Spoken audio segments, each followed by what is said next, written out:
ನಮ್ಮನ್ನು ಸೃಷ್ಟಿಸಿದ ಭಗವಂತನಿಗೆ ಹೊರತು ಕಣ್ಣಿಗೆ ಕಾಣದೆ ಬೆನ್ನ ಹಿಂದೆ ಮಾತನಾಡುವ ಜನಕ್ಕಲ್ಲ. Very good morning. ಇದು ಸ್ಯಾಟರ್ಡೆ ಮಾರ್ನಿಂಗ್. ಎಲ್ರಿಗೂ ನಮಸ್ಕಾರ. ಬೆಳಗ್ಗೆ ಎದ್ದ ತಕ್ಷಣ ನಾನು ಫ್ರೆಶ್ ಅಪ್ ಆಗಿ ನನ್ನ ಮಗಳಿಗೆ ಬ್ರಷ್ ಮಾಡಿಸ್ತಾ ಇದ್ದೀನಿ. ನನ್ನ ಮಗಳು ಬ್ರಷ್ ಮಾಡಮ್ಮ ಅಂದರೆ ಪೇಸ್ಟ್ನ ಟೇಸ್ಟ್ ಮಾಡ್ತಾ ಇದ್ದಾಳೆ. ಬ್ರಷ್ ಎಲ್ಲ ಆದಮೇಲೆ ಅವಳಿಗೆ ಕುಡಿಯೋದಕ್ಕೆ ನೀರನ್ನು ಕೊಡ್ತಾ ಇದ್ದೀನಿ. ಹಾಗೆ ನಾನು ಒಂದು ಗ್ಲಾಸ್ ಬಿಸಿನೀರನ್ನು ಕುಡಿತಾ ಇದ್ದೀನಿ. ಅಷ್ಟರಲ್ಲಿ ಅಮ್ಮ ಅವಳಿಗೆ ರವೆ ಪಾಯಸ ಮಾಡಿಕೊಟ್ರು ತಿನ್ನಿಸು ಅಂತೇಳಿ ನಾನು ತಿನ್ನಿಸ್ತಾ ಇದ್ದೀನಿ. ಆಮೇಲೆ ನಾನು ಬ್ರೇಕ್ಫಾಸ್ಟ್ ಮಾಡಿದೆ. ಇವತ್ತು ಬ್ರೇಕ್ಫಾಸ್ಟ್ ಬಂದು ಶಾವಿಗೆ ಉಪ್ಪಿಟ್ಟು.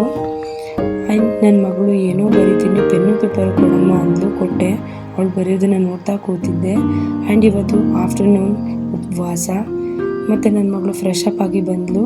ನನ್ನನ್ನು ಸಿಕ್ಕಾಪಟ್ಟೆ ಕಾಡಿಸ್ತಾ ಇದ್ಲು. ರೆಡಿ ಮಾಡ್ತೀನಿ ಬಾ ಅಂದರೆ ಬರಲಿಲ್ಲ. ನಾನೇ ಒಳಗಡೆ ಹೋಗಿ ಸುಮ್ಮನೆ ಕೂತೆ. ಅವಳೇ ಬಂದು ಅಮ್ಮ ರೆಡಿ ಮಾಡು ಅಂದ್ಲು. ರೆಡಿ ಮಾಡಿದೆ. ರೆಡಿ ಮಾಡಿ ಹೋಗಿ ಪೆನ್ ತೊಗೊಂಬರಮ್ಮ ಅಂತ ಕಳಿಸಿದ್ರೆ ಮೆಹಂದಿ ತೊಗೊಂಬಂದ್ಲು. ಇದನ್ನು ಹಾಕು ಅಂದ್ಲು. ಬೇಡ, ಫಸ್ಟು ದೇವ್ರಿಗೆ ನಮಸ್ಕಾರ ಮಾಡಿ ಬಾ ಅಂತೇಳಿ ದೇವ್ರ ಮನೆ ಕಳಿಸಿದ್ರೆ ನೋಡಿ ನನ್ನ ಮಗಳು ಹೇಗೆ ನಮಸ್ಕಾರ ಮಾಡ್ತಿದ್ದಾಳೆ ಅಂತ. ನಮಸ್ಕಾರ ಮಾಡಬೇಕಾದ್ರೆ ಸಡನ್ನಾಗಿ ಕರೆಂಟ್ ಹೊರಟೋಯ್ತು. ಭಯಪಟ್ಟು ಹೋದ್ಲು ಅಮ್ಮನ ಹತ್ರ. ಅಮ್ಮ ಹಾಲು ಕರಿತಾ ಇದ್ರು. ಅಲ್ಲಿಗೆ ಹೋಗಿ ಅಮ್ಮ ಬೈದ್ಲು ಅಂತೇಳಿ ಕಂಪ್ಲೇಂಟ್ ಮಾಡಿದ್ಲು. ಅಮ್ಮ ನನಗೂ ಚೆನ್ನಾಗಿ ಬೈದರು. ಅಮ್ಮ ಅವಳಿಗೆ ಹೋಗಿ ಸೈಕಲ್ ರೆಡಿ ಮಾಡ್ಕೊ ಹೋಗಮ್ಮ, ವಾಕಿಂಗ್ ಹೋಗೋಣ ಅಂತ ಹೇಳಿದ್ರು. ಅಷ್ಟರಲ್ಲಿ ಅವಳು ಬಂದು ಸೈಕಲ್ ಎಲ್ಲ ಒರೆಸಿ ರೆಡಿ ಮಾಡ್ಕೊತಾ ಇದ್ಲು. ಇವಾಗ ಅಮ್ಮ ಕೆಲಸ ಮುಗಿಸ್ಕೊಂಡು ಬರೋವರೆಗೂ ಅವಳು ಇವಾಗ ರೆಡಿಯಾಗಿ ಹೀಗೆ ಕೂತಿರ್ತಾಳೆ. ಅಷ್ಟರಲ್ಲಿ ಅಮ್ಮ ಬಟ್ಟೆ ಎಲ್ಲ ಫೋಲ್ಡ್ ಮಾಡು ಅಂತ ಹೇಳಿದ್ರು.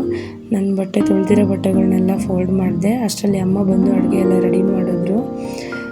ಇವತ್ತಿಗಿಷ್ಟೇ, ಮತ್ತೊಂದು ವಿಡಿಯೋದಲ್ಲಿ ಸಿಗೋಣ. ಬಾಯ್ ಬಾಯ್.